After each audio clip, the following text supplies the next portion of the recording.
नमस्कार। MDM online YouTube channel से मैं अजय पाल सिंह आपका हार्दिक अभिनंदन करता हूं। आज अपने हिंदी साहित्य का जो टॉपिक चल रहा था, केशवदास जी जो कवि थे उनकी अपने 2 पदबंध कंप्लीट कर लिए थे। आज अपने तीसरा पदबंध पढ़ेंगे। तो दोस्तों, पेन और कॉपी अपने हाथ में रखें।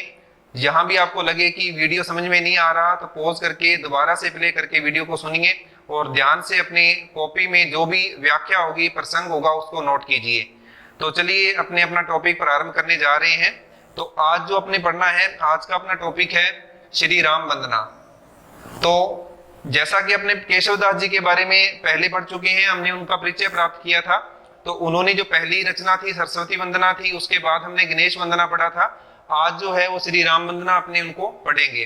तो श्री राम वंदना के अंदर सबसे पहले केशवदास जी ने क्या बताया है, तो कवि का ये कर्म है कि जब भी कोई कार्य करता है कवि, तो सबसे पहले वो अपने इष्ट को ध्यान करता है। उसी के अनुसार श्री राम वंदना में उन्होंने श्री राम की जो वंदना की है, उनका जो वर्णन इस प्रकार से किया गया है कि उनको ब्रह्म से भी ऊपर बताया गया है। तो प्रसंग में सबसे पहले बात आती है कि हम जब भी व्याख्या करते हैं तो सबसे पहले हम क्या करते हैं, प्रसंग लिखते हैं। तो प्रसंग के अंदर आपको क्या लिखना है, आप नोट कर लीजिए। कुछ बिंदु मैं नोट करूंगा, बिंदु आप अपनी कॉपी के अंदर स्वयं पेन से नोट करें। तो प्रसंग में अपने को क्या लिखना है, ये लिखना है कि प्रस्तुत जो पदबंध है रामचंद्रिका से श्री केशवदास जी द्वारा रचित है और इसके अंतर्गत केशवदास जी ने श्री राम वंदना में श्री राम के अनिर्वचनीय रूप का वर्णन किया है। यानी श्री राम को ऐसा बताया गया है कि उनके समान कोई और नहीं है। बहुत सारे वेद, बहुत सारे दर्शन, बहुत सारे देवताओं ने भी उनका वर्णन किया, लेकिन फिर भी उनका पूर्ण वर्णन नहीं कर पाए हैं। ऐसा हमें प्रसंग के अंदर लिखना है। तो फिर से मैं दोहरा देता हूं, आप अपनी कॉपी में नोट कर लीजिए कि प्रस्तुत जो पदबंध है हमारी पाठ्य पुस्तक रीतिकालीन काव्य के केशवदास जी द्वारा रचित रामचंद्रिका भाग से लिया गया है। इस पदबंध में उन्होंने श्री राम की वंदना की है, श्री राम के ऐसे स्वरूप का वर्णन किया है जिसका बखान देवी देवताओं ने किया, वेदों ने किया, लेकिन फिर भी उनका बखान पूरा नहीं कर पाए हैं। तो ये रहेगा हमारा प्रसंग। अब अपने चलते हैं व्याख्या पर। तो व्याख्या के अंतर्गत हमें क्या करना है, व्याख्या में सबसे पहले वही बात बतानी है जो अभी हमने प्रसंग में बताई थी। थोड़ा सा ये बताना है कि केशवदास जी श्री राम की वंदना करते हुए कहते हैं, क्या कहते हैं। सबसे पहले हम इसका अध्ययन करेंगे, जो हमने पदबंध लिखा हुआ है अपने आपके सामने, उसके बाद इसकी व्याख्या करेंगे। कुछ जो महत्वपूर्ण शब्द हैं उनका अर्थ भी लिखेंगे, तो साथ साथ आप भी नोट करते जाइए। तो पहले अपने पदबंध को पढ़ते हैं।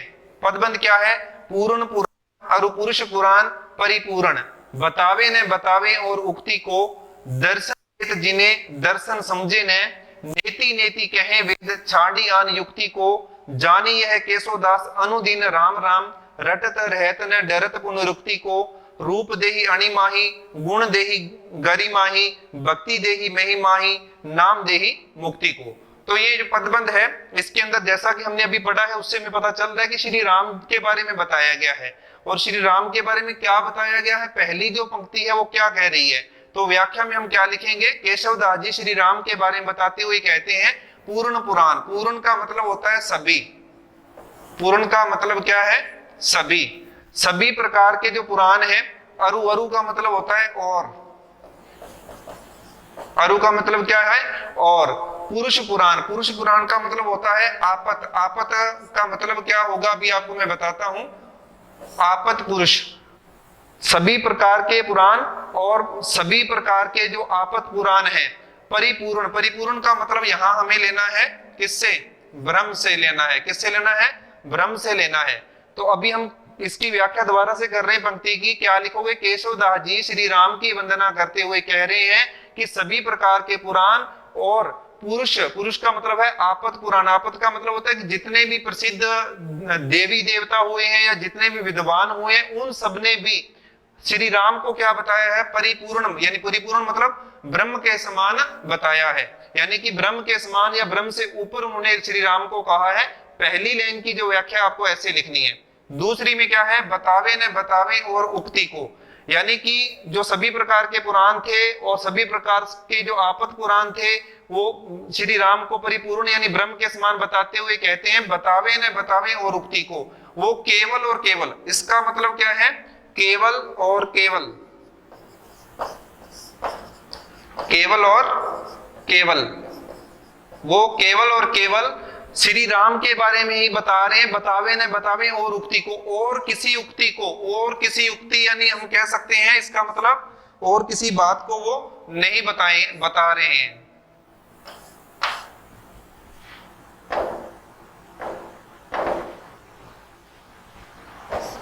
तो इसका उक्ति का मतलब है और किसी बात को वो नहीं बता रहे हैं।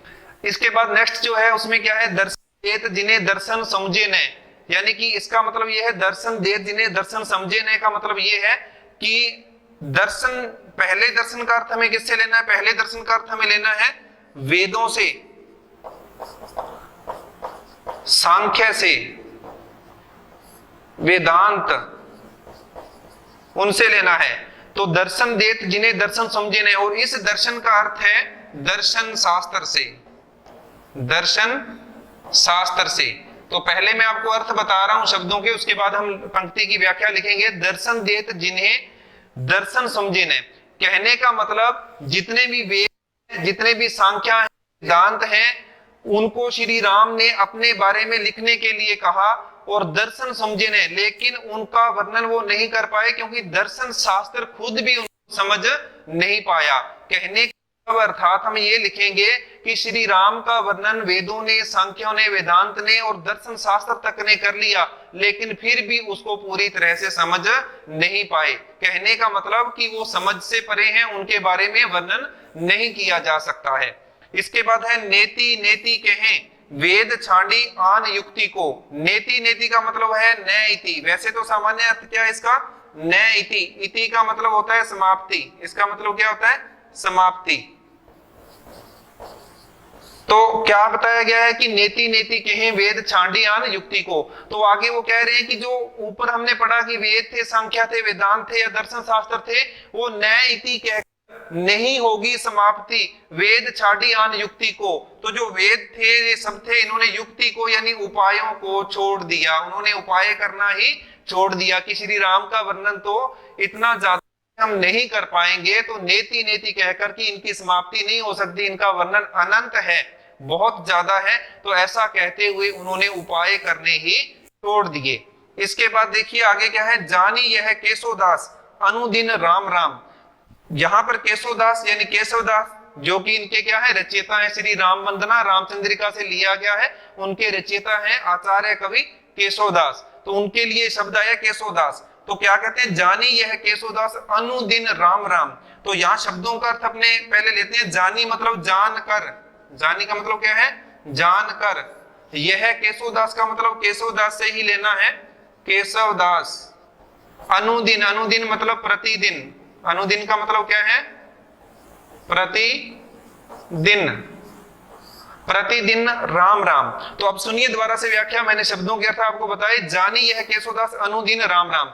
तो ये सब जो हमने ऊपर वर्णन पढ़ा श्री राम के बारे में, इसको जानकर भी केशवदास मतलब केशवदास, अनुदिन मतलब प्रत्येक दिन, हर दिन, प्रत्येक दिन मतलब प्रतिदिन, हर दिन, राम राम, राम राम मतलब राम राम रटते रहते हैं, राम राम रटते रहते हैं। अब देखिए किसी बात को हम बार बार रटते हैं तो हम उसको कहते हैं कि पुनरुक्ति हो गई। और पुनरुक्ति क्या है, एक दोष है कि जब हम किसी बात को बार बार कहेंगे तो उसमें क्या आ जाता है, दोष आ जाता है। आप जानते हैं जब हम दोष पढ़ते हैं हिंदी साहित्य के अंतर्गत, उसके अंतर्गत ये आती है पुनरुक्ति दोष। तो अगर ये यहाँ बताया गया है कि केशवदास जानते हैं कि पुनरुक्ति होगी, लेकिन फिर भी वो क्योंकि इतनी महिमा है श्री राम की, यह जानकर भी केशवदास अनुदिन मतलब प्रतिदिन या हर दिन राम नाम की रट लगा रहे हैं, राम का नाम रटते ही जा रहे हैं। ऐसा क्यों है, क्योंकि राम की महिमा अतुलनीय है, उनके जैसा कोई और नहीं हो सकता है। इसके बाद देखिए,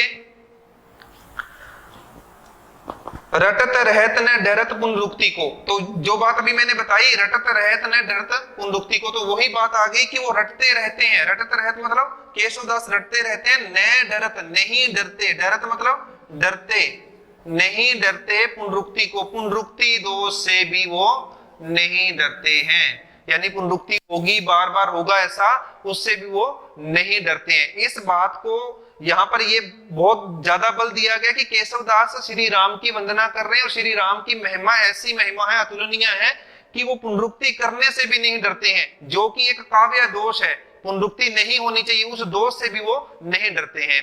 आगे क्या लिखा है, रूप देही अणिमाही, गुण देही गरिमाही, भक्ति देही महिमाही, नाम देही मुक्ति को। अंतिम पंक्तियों में कहा गया है रूप देही अणिमाही, तो केशव जी कह रहे हैं अंत में रूप देही अणिमाही। तो ये अणिमाही, गरिमाही और महिमाही ये क्या है, सिद्धियां हैं। सिद्धियां कितनी होती हैं, 8 होती हैं, तो इनकी चर्चा हम करेंगे। तो यहाँ पहले अपने समझते हैं कि रूप देही अणिमाही, अणिमा क्या है, सिद्धि है। तो ये मैंने बताया कि पहली सिद्धि, दूसरी गरिमाही और तीसरी महिमाही। तो यहाँ केशवदास जी कहते हैं कि उनके स्वरूप को ध्यान करने से, रूप का मतलब किससे लेना है आपको, श्री राम के स्वरूप का ध्यान करने से, श्री राम के स्वरूप का ध्यान करने से देही अणिमाही, अणिमा नामक सिद्धि प्राप्त हो जाती है। तो यहाँ अणिमाही लिखा हुआ है, तो मैं इसको यहाँ आपको बता रहा हूं, इसका जो आपने अर्थ क्या लिखना है, अणिमा लिखना है। सिद्धि का नाम क्या है, अणिमा है, ठीक है। तो इसका यहाँ अर्थ मैंने आपको यहाँ बताया है, तो आपने इसका अर्थ लिखना है अणिमा। श्री राम के स्वरूप का दर्शन करने से या उनके स्वरूप को जानने से अणिमा नाम की जो सिद्धि है वो प्राप्त हो जाती है। गुण देही गरिमाही, और गुण मतलब गुणों का, श्री राम के गुणों का बखान करने से, वर्णन करने से कौन सी सिद्धि प्राप्त होती है, गरिमाही। गरिमा माही का मतलब कौन सी सिद्धि है, गरिमा नाम की सिद्धि है, ये सिद्धि प्राप्त हो जाती है, गरिमा नाम की सिद्धि प्राप्त हो जाती है। किससे प्राप्त होगी, जब श्री राम के गुणों का वर्णन करेंगे, जब राम के गुणों का बखान करेंगे। आगे लिखा है भक्ति देही महिमाही, और अगर श्री राम की हम भक्ति करते हैं तो यहाँ कौन सी सिद्धि प्राप्त होगी आपको, महिमाही। तो तीसरी सिद्धि का नाम क्या है, महिमा।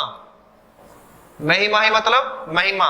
तो श्री राम की भक्ति करने से महिमा नाम की सिद्धि प्राप्त हो जाती है।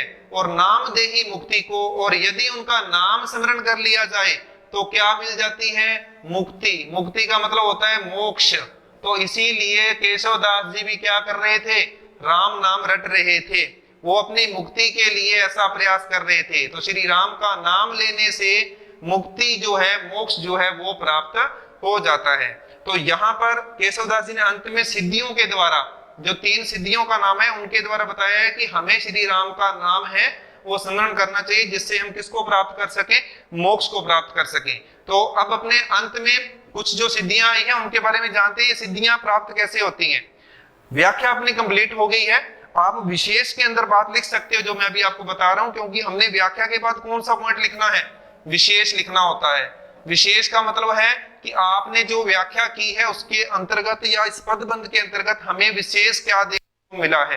तो वो कितने लिख सकते हैं हम, अधिकतम 3 लिख सकते हो, 4 लिख सकते हो, इससे ज्यादा नहीं होते हैं। दूसरी बात है कि पदबंध आपका कितना बड़ा है उस पर निर्भर करता है, बताया क्या गया है। तो विशेष के अंतर्गत हम जब इनकी चर्चा करेंगे, सिद्धियां आएंगी, तो पहले मैं बता रहा हूं फिर डिटेल से बताऊंगा आपको। विशेष अनिमा सिद्धि कौन सी होती है, अनिमा सिद्धि यानी कि सिद्धियां है क्या, पहले तो ये होना चाहिए। सिद्धि क्या होती है कि हम किसी न किसी प्रकार के तप से, किसी जन्म से भी प्राप्त कर सकते हैं, किसी न किसी मंत्र से भी सिद्धियां प्राप्त कर सकते हैं, या फिर साधक बनकर उस प्रकार से हम सिद्धियां प्राप्त कर लेते हैं। सिद्धि प्राप्त करने का मतलब कि हमारे अंदर कोई ना कोई कौशल जाता है। कौशल का मतलब ये है कि आप अपने आप को बदल सकते हो। कैसे कैसे, जैसे ये सिद्धियां बता रही हैं। अनिमा जो सिद्धि होती है, इसके साथ इसमें साधक जो होता है, यानी जो साधना करता है, जिसको ये सिद्धि प्राप्त होती है, वो अपने आप को क्या कर लेता है, गायब लेता है। वो अपने आप को क्या कर लेता है, गायब कर सकता है। जिसको ये सिद्धि मिल जाए वो अपने आप को गायब कर सकता है। दूसरी सिद्धि का नाम कौन सा था, गरिमाही। गरिमा माही के अंतर्गत मतलब है कि वो अपने आप को भारी बना सकता है। जिसके अंदर गरिमा नाम की सिद्धि की प्राप्ति हो जाए वो अपने आप को भारी बना सकता है। भारी का मतलब बहुत बड़ा, या कह सकते हैं जिससे उसका वजन बहुत ज्यादा बढ़ सकता है। और तीसरी सिद्धि का नाम क्या है, महिमाही। और महिमाही सिद्धि का मतलब होता है कि वो अपने को कहीं भी दिखा सकता है। महिमा की का मतलब क्या होगा, वो अपने को कहीं भी दिखा सकता है। तो ये 3 सिद्धियों का यहाँ पर नाम आया है। वैसे 8 सिद्धियां होती है, तो हमने 3 सिद्धियां जो हमारे पदबंध में आई है उनकी हमने चर्चा भी की है। तो ये मैंने क्यों बताया आपको, क्योंकि इनका वर्णन जब आप विशेष में करोगे तो आप लिख सकते हो कि ये वाली सिद्धि प्राप्त होने से ये होता है, ये वाली सिद्धि प्राप्त होने से होता है। तो चलिए अब अपने हैं विशेष की बात करते हैं कि विशेष के अंतर्गत आपको क्या लिखना है। तो मैंने बताया विशेष आप कितने लिख सकते हो, 1 से लेकर 4 या 5 तक लिख सकते हो। पहला विशेष क्या होगा? पहला विशेष यही होगा कि इसके अंतर्गत श्री राम वंदना के अंतर्गत क्या बताया गया है। तो अपने समझे पहले प्रसंग लिखा था ना, उसके अनुसार ही हमें निकालना है, और बाद में हमने इसकी व्याख्या कर ली, उससे भी हमें यहाँ पर देखने को मिलेगा कि क्या मिला। पहली बात हम ये लिखेंगे कि इसके अंतर्गत श्री राम की जो महिमा है उसका बखान अतुलनीय बताया है, यानी उनका बखान अपरंपार है, अनंत है, उसका वर्णन नहीं हो सकता, ऐसा इसके अंतर्गत बताया गया है। दूसरी बात, श्री राम को किसके समान बताया गया था? याद कीजिए मैंने क्या बताया था, किसके समान बताया गया था? परिपूर्ण, यानी ब्रह्म के समान बताया गया था। तो दूसरा विशेष आपका ये भी हो सकता है कि आप श्री राम को किसके समान बता रहे हो? इसमें ब्रह्म के समान बता रहे हो।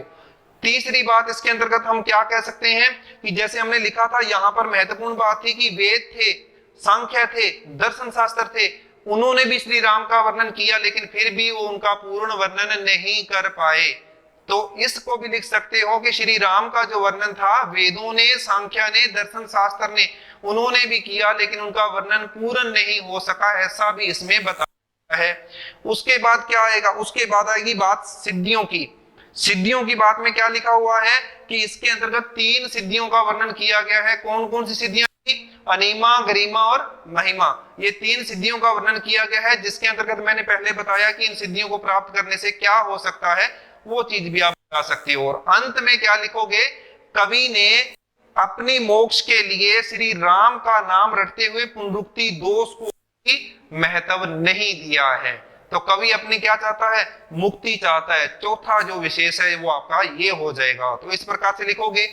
अब इसके अलावा एक बात आती है काव्य शास्त्र की। काव्य शास्त्र में हम क्या पढ़ते हैं? अलंकार पढ़ते हैं, छंद पढ़ते हैं, शब्द शक्तियां पढ़ते हैं। क्या वो कोई है इसमें? तो वो तो हमें अलंकार आने चाहिए। अलंकार की जब क्लास होगी उसके अंदर हम समझेंगे, लेकिन फिलहाल मैं बात करता हूँ अलंकार कौन से हैं इसके अंतर्गत। सबसे पहले अलंकार 99% अनुप्रास अलंकार सब में ही होता है। उसकी पहचान क्या है अनुप्रास अलंकार की? कि किसी भी वर्ण की यदि बार बार आवृत्ति हो जाए, वर्ण मतलब कोई अक्षर, अगर कोई अक्षर है वो बार बार आ जाए, तो तब वहां पर कौन सा अलंकार होगा? कोई अक्षर अगर बार बार आता है तो ऐसे। तो मैं आपको बता रहा था जो अनुप्रास अलंकार है उसमें अनु और प्रास 2 शब्दों से मिलकर बना है। अनु का अर्थ क्या होता है? बार बार, और प्रास का मतलब क्या होता है? वर्ण। यानी कि जब कोई भी वर्ण बार बार आए तो वहां पर अलंकार कौन सा होता है? अनुप्रास। और 99% मैंने बताया ना, कोई भी पदबंध लोगे तो ऐसा बहुत जगह देखने को मिलता है कि कोई वर्ण क्या है? बार बार आ रहा है। पहली पंक्ति में देखिए आप, पूर्ण पुराण लिखा है तो पहले पू आ रहा है, फिर पू आ रहा है, यहाँ रह आ रहा है, फिर रह आ रहा है, न आ रहा है, न आ रहा है। तो इसी से हमें पता चल रहा है, देखिए कितनी बार पै आया है, कितनी बार रह आया है। तो इससे हमें पता चल रहा है कि इन पंक्तियों के अंदर अलंकार कौन सा है? अनुप्रास अलंकार है। तो अलंकार काव्य शास्त्र में आते हैं। पहचान यदि होगी आपको कि कोई वर्ण बार बार आता है तो हम अनुप्रास अलंकार, वो भी आप विशेष में लिख सकते हो कि इसमें अनुप्रास अलंकार की छटा दिखाई दे रही है। दूसरे अलंकार की बात करूं तो वक्रोक्ति अलंकार है इसके अंतर्गत। कौन सा? विक्रोक्ति अलंकार। वो क्या होता है वक्रोक्ति अलंकार? जब श्रोता है किसी शब्दों को सुनता है और उसका अर्थ अलग अलग लगा लेता है तो वहां पर वक्रोक्ति अलंकार होता है। कैसे? जब कोई श्रोता किसी को सुनता है और उसका अर्थ अलग अलग लगा ले तो वक्रोक्ति अलंकार होगा। तो इसमें कौन सी ऐसी लाइन है जहां पर अपने अर्थ अलग अलग लगा लेते हैं? देखिए बहुत सारी लाइनें हैं। इस लाइन को देखिए, दर्शन देत जिन्हें दर्शन समझे न। अब दर्शन एक तो होता है ना, किसी को दर्शन देना, किसी को दिखाई देना। हम ये भी तो अर्थ सुनने वाला अर्थ लगा सकता है कि यहाँ दर्शन का अर्थ क्या हो सकता है कि किसी को दिखाई देना, दर्शन देना। लेकिन यहाँ अर्थ हमने क्या भी पढ़ा है?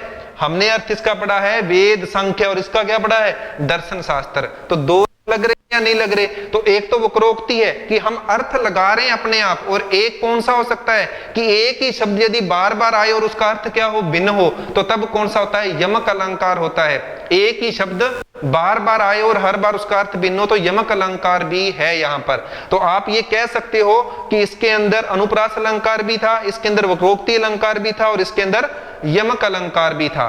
तो दोस्तों आज अपने जो है श्री राम वंदना केशवदास जी ने जो बताई है उसकी व्याख्या की है, उसका विशेष पढ़ा है। तो वीडियो को आप ध्यानपूर्वक देखिए, वीडियो को शेयर कीजिए, पसंद आए तो लाइक भी कीजिए, अपने दोस्तों तक भी पहुंचाइए ताकि वो भी लाभ उठा सकें। इसी के साथ आज का अपना लेक्चर यहीं समाप्त करते हैं। थैंक यू, धन्यवाद।